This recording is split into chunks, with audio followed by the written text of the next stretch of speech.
Haya, haya, Azimio, Azimio, Azimio. I was not yet ready to make a public speech, but this happened to be one of those occasions when I must say something. I was told, the governor told me that today was the swearing in Mombasa, and as you know, I've been out of the country.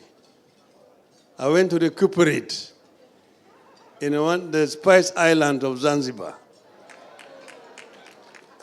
I took my wife and children and grandchildren also to go and heal out of the shock that they got as a family. So we came this morning from the Spice Island of Zanzibar and arrived here slightly later so that we were not able to be with you at the swearing-in ceremony. But here I now am. First, I want to congratulate our younger brother, Abdul Samad Sharif Nasir, for convincingly winning the gubernatorial seat of Mombasa County.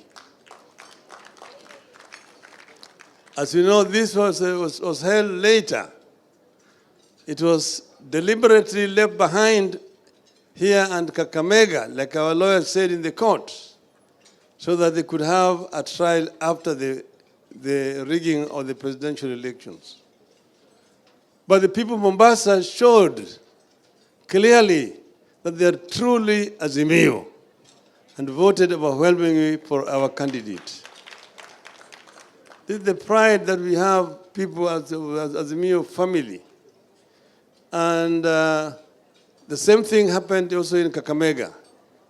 So I want to thank the people of Mombasa for standing steady and firm with Azimio in the subsequent elections which was held here in Mombasa and Kakamega. We have an agenda for devolution. Devolution is the most important feature of our 2010 Constitution because it has removed a lot of power from the center down to the counties. It has empowered the people. And if used more effectively, it can help to revolutionize development in our counties. Therefore, we are going to rely on our governors to show the way that this is the Azimio way of doing things in their counties. If our governors use the resources properly, if our MCAs also cooperate with the county government and perform their role properly, it can show the people that Azimio government really is the government, the best government that this country could have. So there are other things that we are going to be talking about sooner. Right now, we are still waiting. As you know, the Supreme Court said that we are going to give us the detailed judgment within 21 days. Today, we are just about less than 10 days remaining.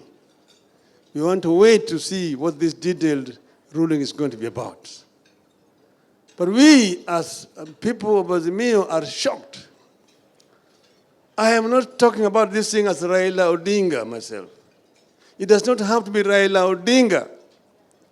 But my fear is that if what the people saw happen on the 5th of September is what they expect in 2027, I'm wondering why should the people wake up in the morning to go and queue to vote?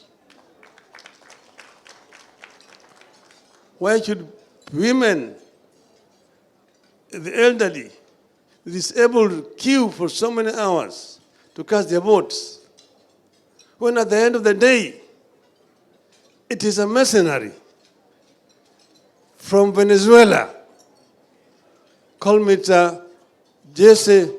Jose Kamago, who eventually decides who becomes the president of this country. Why would the people waste their time?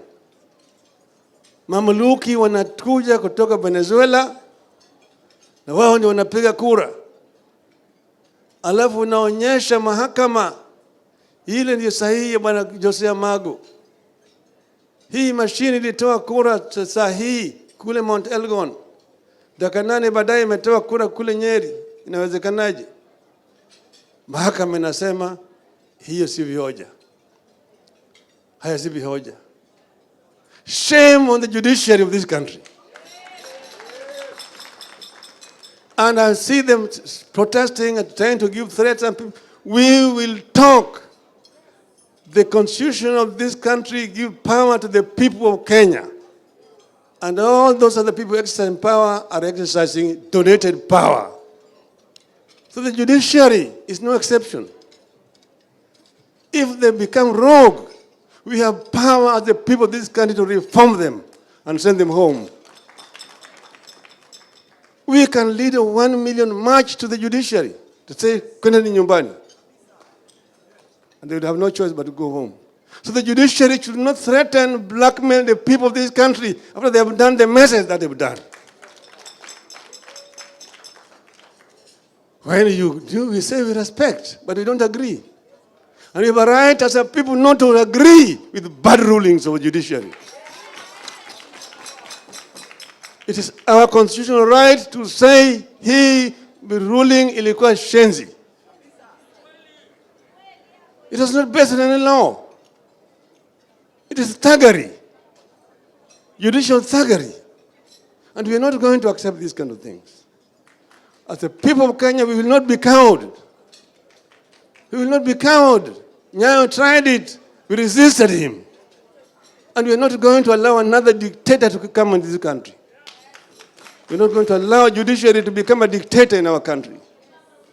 We will protect our freedom as the people of Kenya. We will protect our freedom as the people of Kenya. So maybe it is time that we begin again now a review of our constitution to look at what works and what does not work. A rogue IEBC is another institution that requires thorough reform. You see 3 commissioners on one side and 4 on the other side. But even the 2 who remained with the chairman are not in there. The chairman is acting like a rogue alone. Now he's being hero worshipped. He becomes a hero by the judiciary. He's been lionized by the judiciary. That now he's beginning to do the so-called reforms within the IBC. All those officers of the IBC who resisted the temptation to rig the elections are the ones who are now being targeted by the IBC. One Mr. Marjan Hussein. We are watching. You are watching. Try to do what you want to call about perjury in IBC. You will go home like your predecessors. We must protect those commissioners of IBC who stood firm in spite of threat and intimidation and say that this is not right, this is wrong. The question you want to ask is, where was Mr. Chebukati from 6 a.m. to 2 o'clock when he came back? Where was he and what was he doing? Na yeye ni ati PA yake. Yale yote ambao walifanya. Kwa hivyo sisi kama wanazimio tutasimama imara. Azimio is going forward and Azimio will not be intimidated or cowed. Azimio. Azimio. Azimio. Azimio. Asanteni sana. Mungu